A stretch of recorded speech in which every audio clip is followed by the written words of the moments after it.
Thank you sir. அடுத்தபடியாக இயக்குனர் திரு Vietnam வீடு சுந்தரம் அவர்களை பேச அழைக்கின்றேன்.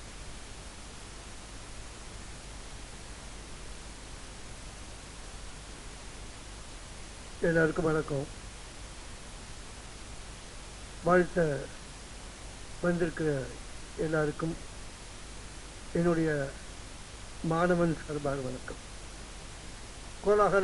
கோலாகலத்தில் நான் அந்த குடும்பத்தை சேர்ந்தவன். இன்னைக்கு 2 ஹீரோ சப்ஜெக்டை பார்த்தோம்.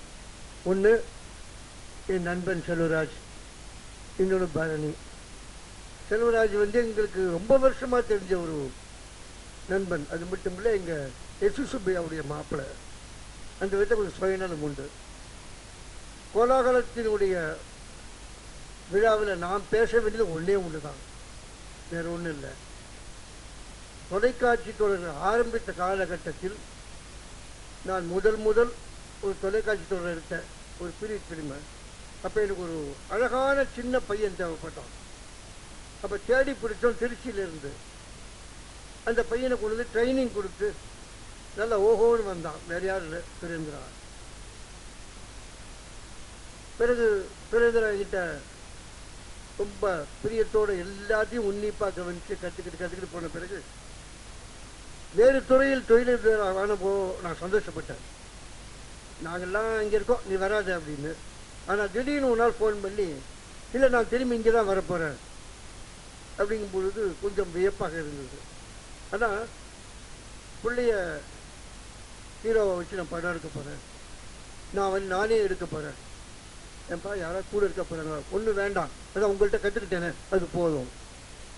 அப்போது எனக்கு பெரிய மகிழ்ச்சி, நம்பிக்கை இருந்த மகிழ்ச்சி என்னென்னா, செல்வராஜ் கூட இருக்கிறதும் பரணியை சேமிக்கணும். ஏன்னா கண்டிப்பாக இந்த பிள்ளை ஜெயிக்கும் அப்படி ஒரு நம்பிக்கையில் இன்னைக்கு இந்த பாடல் காட்சியை பார்க்கும் பொழுது எனக்கு வேற ஒரு சந்தோஷம் இல்லை. நான் இதுக்கு அந்த பையனுடைய அண்ணன் ஸ்தானத்தில், ஒரு குரு ஸ்தானத்தில் சொல்லணும்னா, உன்னை வாழ்த்த வேண்டியவர்கள் வந்திருக்கிறார்கள்.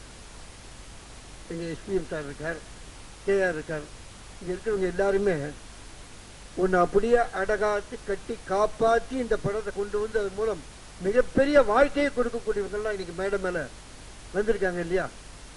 என்னை பொறுத்தவரை ஒரு தாயினுடைய மகிழ்ச்சி உன் வளர்ச்சியில் இருக்கிறது. வணக்கம்.